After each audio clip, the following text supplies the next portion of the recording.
10 से 12% लोग पूरे देश के संसद में कब्जा करके बैठे हैं। 10 से 12% लोग केवल देश के सर्वोच्च न्यायालयों में सारे जज केवल 10 से 12% बैठे। आपकी हिस्सेदारी कहाँ है? अनुसूचित जाति, जनजाति, पिछड़े वर्ग के लोग जिनकी जनसंख्या 88% है, उन 88% की हकमारी हो रही है, उनके महापुरुषों को अपमानित किया जा रहा है। और तो और जब लोग थक जाते हैं सरकार से, शासन से, सत्ता से, तो लोग कोर्ट का रुख करते हैं। लोग कहते हैं मैं कोर्ट जाऊंगा, लोग हाई कोर्ट जाते हैं, सुप्रीम कोर्ट जाते हैं। वहाँ पे पहली बात तो लाखों रुपए फीस चाहिए, हमारे लोगों के पास फीस है नहीं। और वहाँ अगर मनोवादी जज है जिसके चरित्र में न्याय है ही नहीं, संसद के प्रांगण में डॉक्टर बाबा साहेब अम्बेडकर की प्रतिमा लगवाने का आंदोलन बुद्धप्रिया मौर्य जी के नेतृत्व में 1964 से लड़ा गया। इस आंदोलन में लाखों लोग जेल गए, कितनी माता बहनों ने बच्चों को जेल में जन्म दिया।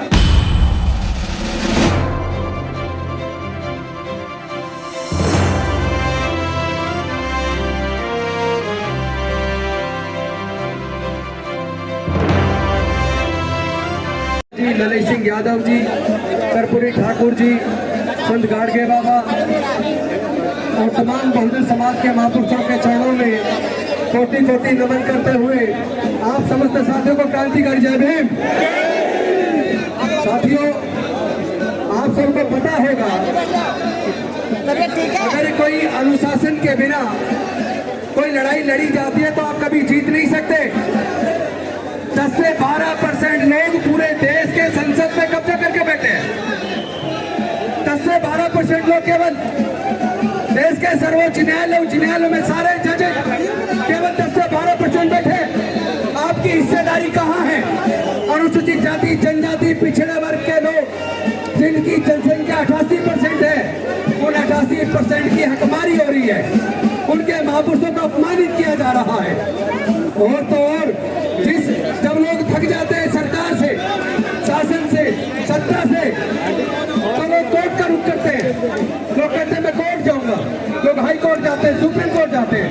वहाँ पे पहली बात तो लाखों रुपए फीस चाहिए, हमारे लोगों के पास फीस है नहीं। और वहाँ अगर मनोवादी जज है जिसके चरित्र में न्याय है ही नहीं, तो वो क्या आपको न्याय देगा? वो आपको न्याय नहीं देगा। आपको पता होना चाहिए ये संसद के प्रांगण में डॉक्टर बाबा साहेब अम्बेडकर की प्रतिमा लगवाने का आंदोलन बुद्धप्रिया मौर्य जी के नेतृत्व में 1964 से लड़ा गया। इस आंदोलन में लाखों लोग जेल गए, कितनी माता बहनों ने बच्चों को जेल में जन्म दिया, कितने ही हमारे समाज के लोग जेलों के अंदर गुजर गए। इतने लंबे संघर्ष के बाद 2 अप्रैल 1997 को 1967 को डॉक्टर बाबा साहेब अम्बेडकर की प्रतिमा संसद के अंदर लगी। इतनी कुर्बानी के बाद क्या वो कुर्बानी हमारे महापुरुषों की बेकार चली जाएगी? क्या हमारे शरीर के अंदर खून नहीं है? इतनी हिम्मत कैसे हो गई? एक तरफ जहाँ चुनाव के ऊपर एग्जिट पोल आना था, सर आपकी मीडिया 3 तारीख को एग्जिट पोल आना था और 4 तारीख को चुनाव का रिजल्ट आना था। रातों रात इन्होंने डॉक्टर बाबा साहेब अम्बेडकर, बिरसा मुंडा जी, ज्योतिराव फूले जी, शिवाजी महाराज और हमारे बाकी महापुरुषों की मूर्ति हटाकर संसद भवन के प्रांगण में कोने में ले जाकर लगा दी। ये पूरे दलित, पिछड़े, आदिवासी, इस पूरे प्रोग्रेसिव सोसाइटी का अपमान है कि नहीं है? तो क्या आप अपमान का बदला लेने के लिए तैयार हैं? तो ध्यान देना, ये अनुशासनहीनता के साथ आप लड़ाई नहीं जीत पाओगे। अनुशासनहीनता के साथ लड़ाई नहीं जीत पाओगे। लड़ाई जीतनी है तो बाबा साहेब के संविधान को हथियार बनाना होगा। अपने समाज की शक्ति को, जनसंख्या को एकजुट करके ताकतवर बनाना होगा। हमारे समाज को तोड़ने के लिए केवल बाबा साहेब की प्रतिमा नहीं हटा रहे हैं, बल्कि सर्वोच्च न्यायालय के माध्यम से वो रिजर्वेशन जो डॉक्टर बाबा साहेब अम्बेडकर जी ने हमारे हजारों साल के पढ़ने लिखने के रास्ते जो बंद थे, वो मनुस्मृति को ध्वस्त करके देश को इतना सुंदर संविधान देके हमारे पढ़ने के रास्ते खोले, एजुकेशनल इंस्टीट्यूशन में रिजर्वेशन देकर हमारे आगे बढ़ने के रास्ते खोले, सरकारी नौकरियों में हमारे रिजर्वेशन देकर आगे बढ़ने के रास्ते खोले। लेकिन आप जानते नहीं है कितना बड़ा षड्यंत्र हमारे समाज के साथ हो चुका है। पहले तो आप लोग वजीफे से ही पढ़ जाया करते थे, लेकिन आज अगर आपको अपने बच्चे को इंजीनियर बनाना है, वकील बनाना है, जज बनाना है, IAS IPS बनाना है, कोई भी कोर्स करवाना है तो टेक्निकल कोर्स के लिए सरकारी कॉलेज में अगर आपका बच्चे का नंबर आ जाता है तो कम से कम 15 से 20 लाख रुपया चाहिए। मैं आप सबसे पूछना चाहता हूँ, क्या SC ST 99% लोग, क्या उनके पास 15-20 लाख रुपए खर्च करके अपने बच्चों को डिग्री कराने का पैसा है क्या? तो उन्होंने पढ़ाई को इतना महंगा कर दिया, अब मनुस्मृति की जरूरत नहीं है, अब आपके पढ़ने पर बंदिश लगाने की जरूरत नहीं है। उन लोगों ने शिक्षा को इतना महंगा कर दिया कि आपके हाथ से शिक्षा छिन गई है, आपके हाथ से शिक्षा छिन गई है। आपकी लोग रेलवे में नौकरी लगती थी, PND में नौकरी लगती थी, आपके बैंकिंग सेक्टर में, इंश्योरेंस में नौकरी लगती थी, आपकी नौकरियां उन्होंने छीन ली है। आप ये बताइए, मैं बात को पूरी करूं या रोक दूं? पीछे वाले कह रहे रोक दो, बाबा साहब से प्यारा बता दो, मैं अपनी बात पूरी करूं या छोड़ दूं? आप इस लड़ाई को लड़ने में तैयार हो? मैं पूछना चाहता हूँ, मूर्ति तो लगवाने की बात हम कर रहे हैं, लेकिन बाबा साहब के विचार पे चलने की बात करेंगे कि नहीं करेंगे?